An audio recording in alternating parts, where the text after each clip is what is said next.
I think it's so interesting how life sometimes prepares you for something that's going to happen in the future. And only with time can you really understand what life has been setting you up for. So, the main point that I want to get across today is the fact that there are some skills you need to develop and cultivate in some season of your life that's gonna serve you in the future and that's gonna serve a deeper purpose.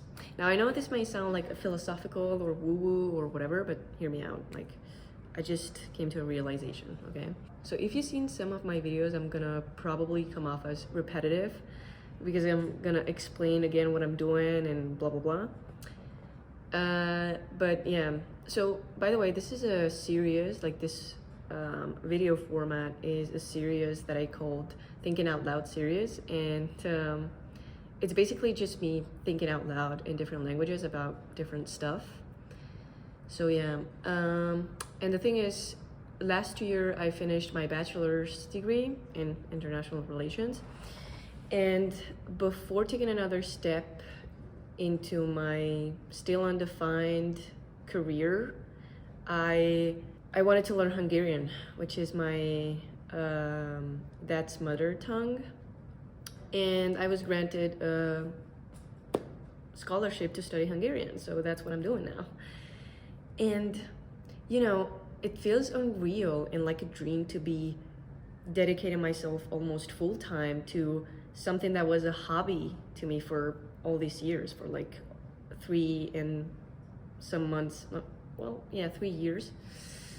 This is gonna be the 4th year that I'm studying Hungarian. Yeah, which is crazy. Anyways, and before it was a hobby, like I literally managed to dedicate some time to it almost every day, come hell or high water. And no matter how busy I was, I will still be determined enough to, you know, sit down with the language or like have some contact with it.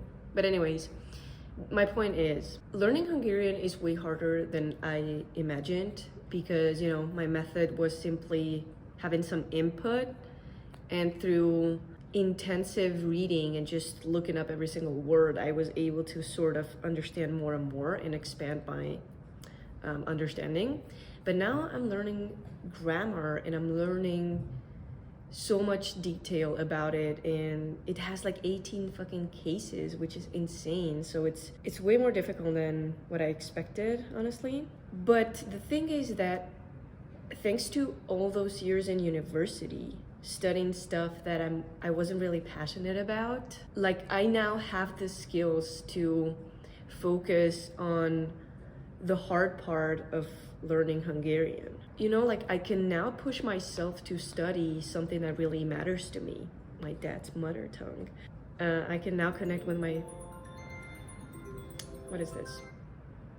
Okay, I have to go to school. I can now connect with my grandma and talk with her only in Hungarian, which is crazy. And yeah, even though I'm still not sure if my degree was the best choice, I learned a lot.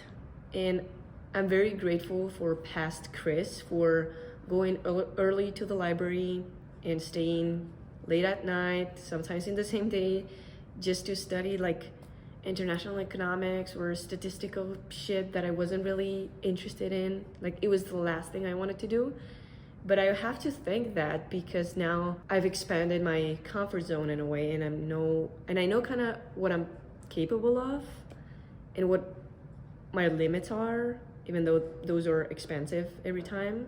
But yeah, I'm thankful for not giving up, even if I felt like it wasn't my true calling, whatever that is. And I'm grateful for taking every opportunity to just learn. And I feel like I've acquired some skills that I can apply to whatever it is that I want to pursue in life.